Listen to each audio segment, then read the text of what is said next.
Untuk kamu yang pernah diremehkan orang, jangan pernah menyerah. Mungkin mereka belum tahu apa kemampuanmu. Jadi teruslah berusaha dan buktikan pada dirimu sendiri bahwa tanggapan mereka tentang kamu itu salah. Tetap semangat buat kamu yang lagi berjuang. Selamat nonton, selamat berbuka, dan selamat beristirahat.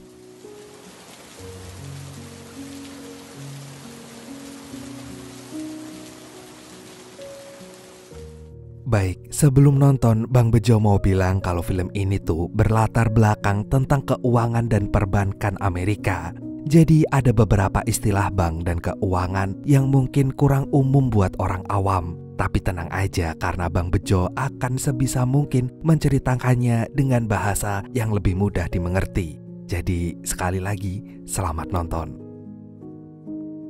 Pertama-tama, zaman dulu sekali, sekitar tahun 70-an, seorang pegawai bank bernama Louis menemukan sistem perbankan baru untuk menghasilkan keuntungan lebih banyak.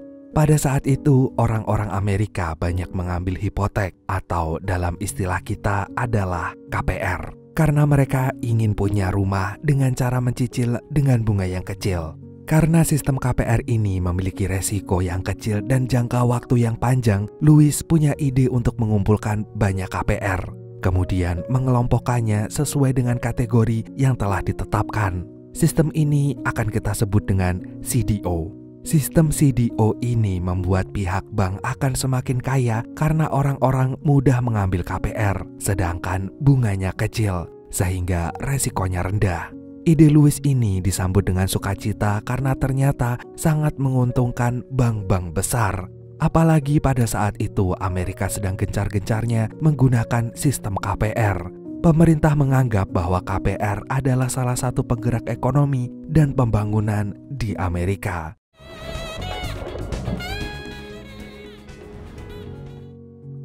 Bertahun-tahun kemudian, sistem CDO ini mulai menunjukkan dampak negatifnya. Seorang manajer perusahaan trading bernama Michael Burry menemukan kejanggalan dalam sistem KPR yang tentu saja berdampak dengan CDO. Michael menemukan banyak cicilan KPR yang terlambat, sehingga dia membuat prediksi bahwa sistem kredit ini suatu saat nanti akan berhenti. Dan jika betulan berhenti, maka sistem CDO akan kolab atau hancur. Bahkan lembaga-lembaga keuangan seperti bank juga akan bangkrut. Oleh karena itu, Michael memiliki sebuah ide untuk menanggulangi resiko dari CDO, yaitu swaps. Swaps adalah sistem baru yang khusus diminta oleh Michael untuk membeli surat-surat berharga dari bank, seperti jual beli saham.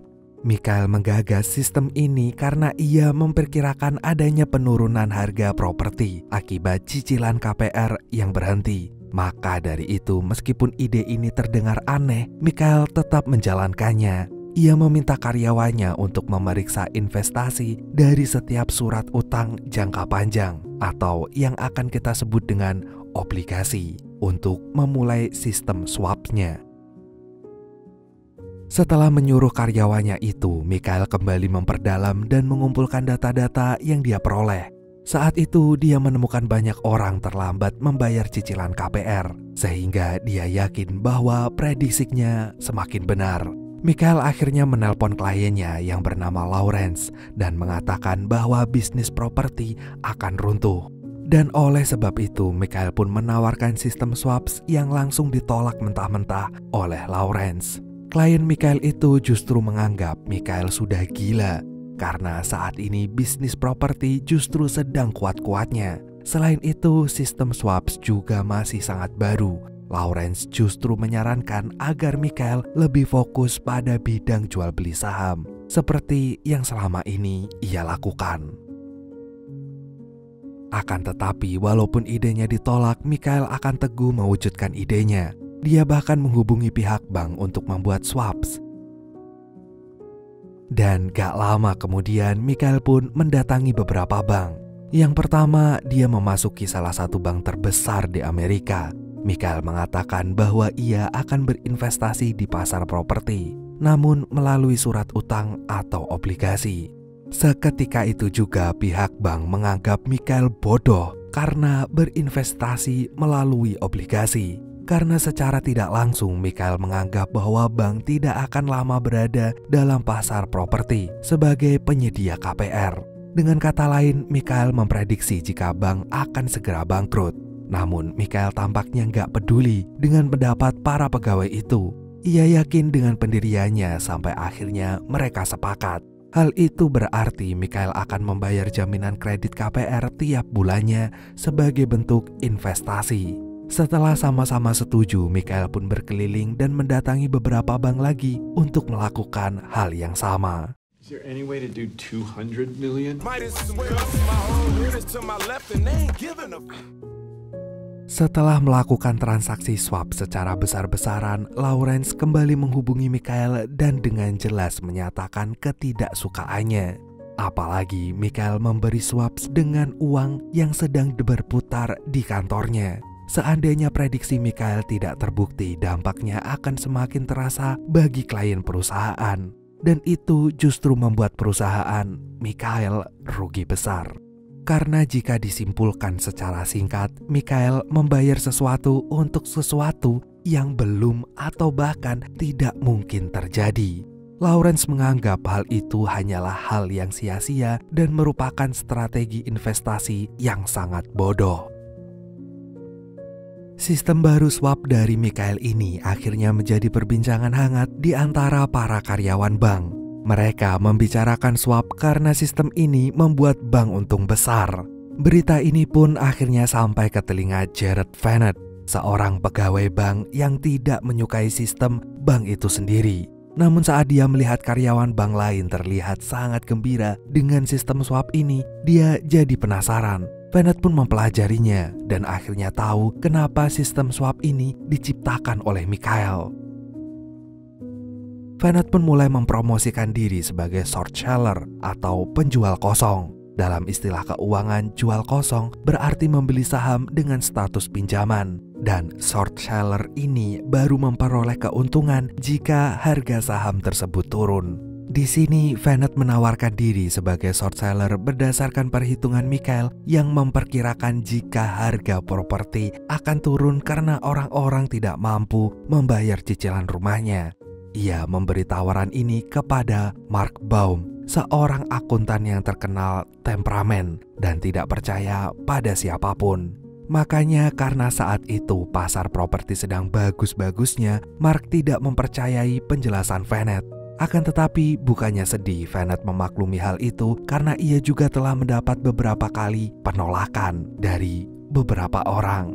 Mereka tidak ada yang percaya jika saham properti akan turun begitu saja. Padahal seandainya harga properti benar-benar turun, dampaknya akan sangat besar. Perekonomian Amerika bahkan dunia akan ikut hancur. Dan oleh karena itu, Venet menawarkan swaps agar mereka tidak ikut terkena krisis ekonomi. Triple B's, zero. Akan tetapi, Mark Baum adalah orang yang pintar dan teliti.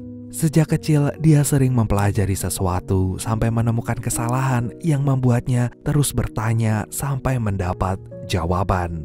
Hingga dewasa, dia tidak pernah percaya pada apapun sampai dia bisa membuktikannya sendiri. Oleh karena itu, Mark tidak segera menerima tawaran Venet. Ia meminta karyawannya itu untuk melakukan perhitungan sendiri dan mencari tahu apakah penjelasan Venet tadi sesuai dengan fakta yang ada. Dan keesokan harinya, anak buah Mark mendatangi salah satu komplek perumahan. Dan ternyata mereka menemukan sebuah fakta mengejutkan, bahwa rumah-rumah itu banyak yang telah dijual lagi karena pemiliknya tidak mampu membayar KPR. Seandainya ada orang yang menghuni rumah tersebut, mereka pun sudah terlambat dalam membayar cicilan. Sejauh ini perhitungan Venet pun terbukti benar. Setelah menemukan fakta itu, esok harinya Mark menemukan seseorang dan pura-pura akan membeli rumah. Orang itu pun menerangkan bahwa ada banyak rumah kosong yang akan dijual karena sebagian besar dari mereka tidak mampu membayar cicilan. Mark pun jadi penasaran kenapa hal ini bisa terjadi, dan oleh karena itu Mark ingin bertemu dengan maklar di bidang perumahan dan properti ini. Beberapa saat kemudian, Mark dan anak-anak buahnya berhasil bertemu dengan maklar itu. Mereka awalnya ngobrol dengan santai dan para maklar itu dengan bangga bisa meraih kekayaan dalam waktu singkat. Dalam bisnis ini, mereka juga bercerita bahwa bisnis KPR ini menyasar para imigran yang ingin memiliki rumah di Amerika. Para imigran itu banyak yang tidak mengerti tentang bisnis dan keuangan. Mereka hanya ingin terima beres dan punya rumah. Seandainya mereka ingin membeli rumah dengan pinjaman, para maklar ini bisa melobi pihak bank agar memberi pinjaman dengan syarat yang mudah. I don't get it. Why are they confessing? They're not confessing. They're bragging. Akhirnya setelah mendengar penjelasan itu, Mark pun menyimpulkan seandainya hal ini terjadi terus-menerus, maka harga properti akan turun dengan sendirinya. Beberapa saat kemudian, Mark pun menelpon orang kepercayaannya dan berkata bahwa penjelasan Venet mungkin terbukti benar. Oleh karena itu, ia memutuskan untuk membeli swap sebagai investasi mereka dalam mengantisipasi penurunan harga properti. Setelah mendapat telepon dari bosnya, orang kepercayaan Mark ini pun menelpon Venet. Namun ia tidak menyetujui begitu saja. Ia meminta penjelasan sampai Venet mengibaratkan bisnis mereka seperti es krim. Jika Venet hanya mendapat topping sebagai short seller, maka Mark dan kawan-kawannya akan mendapat es krim sebagai pemiliknya. Melalui perumpamaan itu, anak buah Mark ini pun baru meneruskan pesan atasannya untuk membeli swap melalui Venet. Sistem swap ini akhirnya sampai juga ke akuntan pemula. Mereka adalah Jamie dan Charlie. Mereka berdua selalu punya keinginan untuk tergabung dalam ISDA, yaitu kumpulan para akuntan besar, terutama di Wall Street. Sayangnya, Ben dan Jamie masih terlalu kecil untuk bergabung ke sana. Jika mereka baru memutar modal sekitar 30 juta dolar, orang-orang di ISDA sudah memutar uang minimal 1,4 miliar dolar. Namun sebelum mereka mengubur impiannya, mereka tanpa sengaja menemukan brosur Venet tentang swaps. Mereka pun mempelajarinya dan menemukan harapan baru. Totally out of the You question. gotta call Ben. No bank will give us our ISDA. We're dead in the water. Keesokan harinya, Jamie dan Charlie menghubungi Ben, seorang broker yang telah pensiun. Meskipun Ben sudah keluar dari dunia perbankan, Jamie dan Charlie meyakini bahwa Ben masih memiliki banyak kenalan di Wall Street. Mereka berdua masih ingin bergabung dalam ISDA untuk memperluas jaringan dan meraih banyak kesempatan dalam bidang trading. Awalnya Ben menolak karena ia ingin beristirahat dan menikmati masa pensiunnya. Namun saat Charlie mengatakan bahwa ia menemukan kecurangan pada sistem finansial di Amerika, Ben pun mulai mempertimbangkannya. Dan akhirnya Ben menemui Jamie dan juga Charlie untuk ikut bekerja bersama mereka.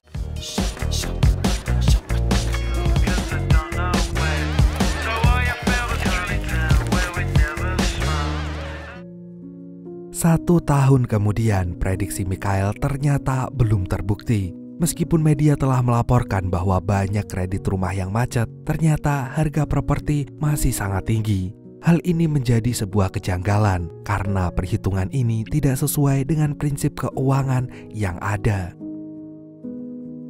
Karena hal ini tidak masuk akal, Mark pun menemui Georgia, seorang pegawai agensi yang bertugas mengelompokkan dan memberikan kategori aset properti. Di Amerika, aset properti harus dikelompokkan untuk menghitung jaminan dan kredit yang harus dibayar. Akan tetapi saat Mark menanyakan catatan kategori ini, Georgia tidak mau mengaku. Dari situ, Mark menyimpulkan bahwa agensi ini tidak benar-benar memeriksa fakta di lapangan. Bahkan secara tersirat, Georgia mengungkapkan bahwa pengelompokan aset itu memang asal-asalan. Hal itu dilakukan oleh agensi supaya pihak bank dapat memberi pinjaman dengan mudah. Di lain tempat, kecurangan sistem ini membuat Mikhail sangat merugi karena harga properti tidak juga turun, sedangkan dia harus membayar jaminan dari swaps yang ia beli. Kecurangan ini membuat Mark meminta Venet datang ke kantornya. Di sini Venet menjelaskan bahwa memang ada kemungkinan pemalsuan data dari sistem CDO. Hal ini membuat bank salah menilai aset dan memberi pinjaman. Dan oleh karena itu, Venet memberi saran kepada Mark untuk pergi ke Vegas. Dia ingin Mark mengetahui bahwa tidak semua bank besar mengerti tentang sistem CDO yang ada di negara mereka sendiri. The American Securitization Forum's there next week. God, I hate Vegas. I hear the food has gotten really good in Vegas. 1 minggu kemudian, orang-orang yang bekerja dalam bidang perbankan ini pergi ke Vegas, termasuk Jamie dan juga Charlie. Mereka memiliki tujuan untuk mencari tahu bagaimana bank-bank yang besar itu melakukan transaksi jual beli saham mereka. Beberapa saat kemudian, Jamie dan Charlie bertemu dengan salah satu manajer bank. Manajer bank itu dengan bangganya mengatakan bahwa ia telah membeli banyak sistem CDO karena ia tahu pasar properti masih sangat tinggi. Hal ini membuat Jamie dan Charlie bingung karena ternyata manajer bank itu tidak dapat memperhitungkan nilai CDO dengan benar. Oleh karena itu, Jamie berencana menemui seseorang lagi, yaitu pegawai SEC, lembaga independen yang bertugas mengawasi sirkulasi permodalan di Amerika. 1 jam kemudian, Jamie berhasil menemui karyawan lembaga sekuritas itu yang ternyata sedang berlibur. Jamie pun bertanya tentang sistem KPR dan pengawasan harga properti di Amerika. Setelah mendengar pernyataan Jamie, perempuan itu pun menjawab dengan jujur bahwa selama ini kantornya tidak melakukan pengawasan dengan benar. Mereka cenderung mempermudah bank untuk memberi pinjaman tanpa memperhitungkan jaminan yang digunakan. Dari situ jugalah yang membuat pengelompokan nilai aset di Amerika jadi berantakan.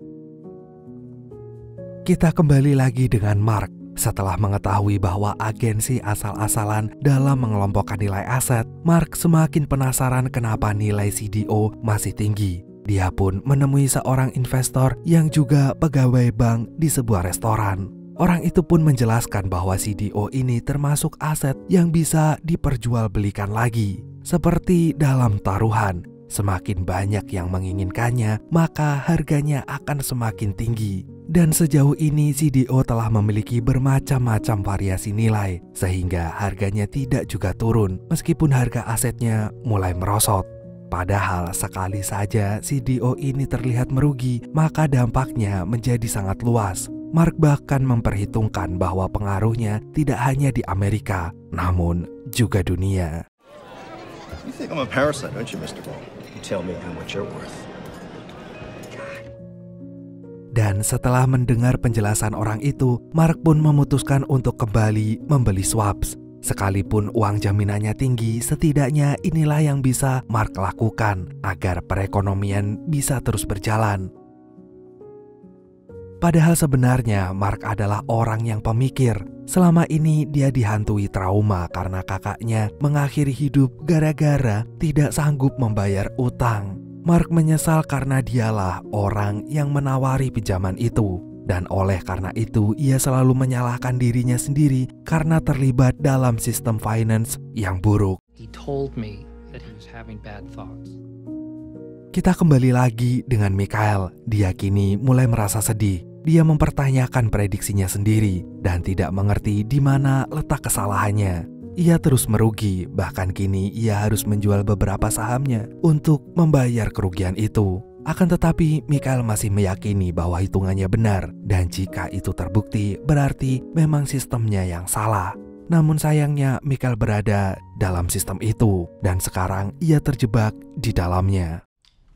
It's possible. I just Oleh karena itu, keesokan harinya Mikhail memberitahu seluruh kliennya bahwa ia akan membatasi jumlah penarikan saham. Hal ini terpaksa ia lakukan karena ia meyakini bahwa ada yang salah dengan sistem perbankan di Amerika. Keputusan ini langsung memunculkan protes dari semua kliennya. Mereka menolak keputusan Mikhail karena merasa dirugikan. Namun, Mikhail tak bisa berbuat banyak. Ia hanya ingin mempertahankan perusahaannya. 1 bulan kemudian, media mulai memberitakan bahwa salah satu bank besar telah bangkrut. Lama-lama prediksi Mikhail mulai terbukti. Akan tetapi saat pihak bank menghubungi Mikhail, mereka tidak mau mengakui hal itu. Mereka hanya mengatakan bahwa ada kegagalan sistem teknis di dalam kantor mereka. sehingga ada beberapa data yang hilang. Padahal Michael tahu jika bank itu sedang berbohong agar nilai aset mereka tetap berharga tinggi. Tidak hanya Michael, Jamie, dan Charlie juga melihat berita itu di televisi. Mereka pun sangat senang karena perhitungan mereka selama ini terbukti benar. Akan tetapi Jamie dan Charlie segera menyadari sesuatu. Turunnya sektor perekonomian ini juga disebabkan oleh beberapa bank yang mencurangi sistem. Charlie pun berencana untuk melaporkan hal ini kepada temannya yang merupakan seorang wartawan, agar orang-orang tahu bahwa penyebab runtuhnya ekonomi Amerika adalah lembaga-lembaga keuangan yang tidak melaksanakan kewajibannya dengan benar. Sayangnya wartawan itu nggak berani memberitakan hal ini. Ia tidak ingin terlibat dengan orang-orang perbankan karena ia tak mau karirnya ikut hancur. Setidaknya Jamie dan Charlie belum menemukan bukti nyata bahwa bank-bank besar itu melakukan kecurangan dengan pasti. Dan hal ini membuat Charlie menjadi sangat kecewa. Dampak dari berita itu pun juga sampai kepada Vanet dan Mark. Vanet mengatakan bahwa kini orang-orang ramai membeli swaps karena mereka tahu bahwa CDO tidak lagi menguntungkan. Hal ini merupakan pertanda bagus bagi mereka, karena itu berarti investasi mereka mulai berubah menguntungkan. Setelah mendapat telepon dari Vanet, Mark diminta untuk menemui temannya yang juga manajer di kantor itu.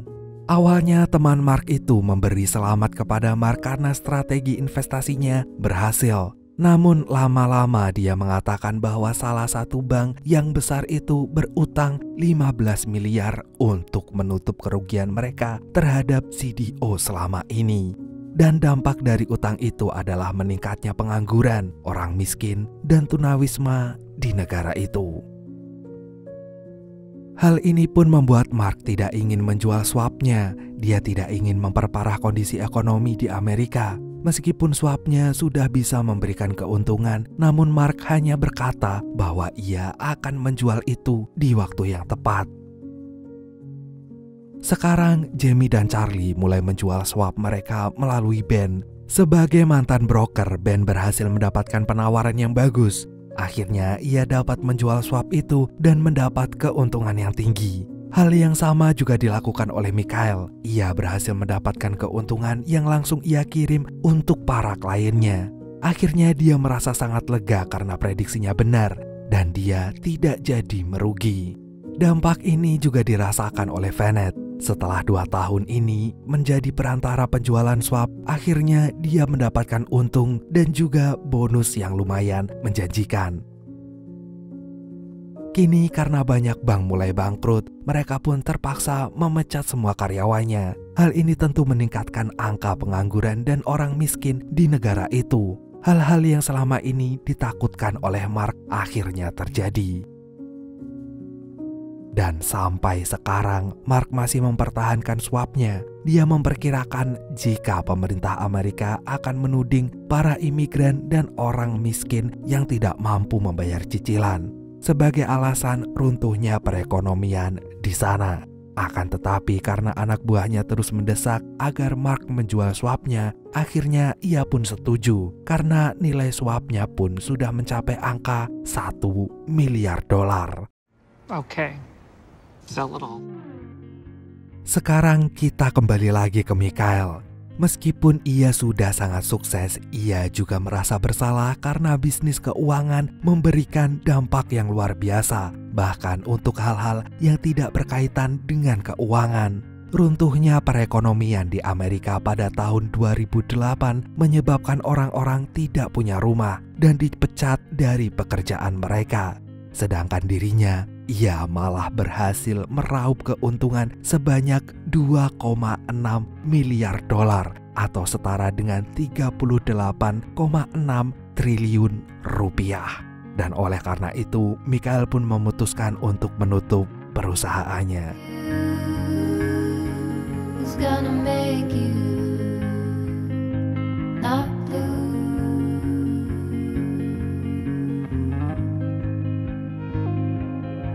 Not blue.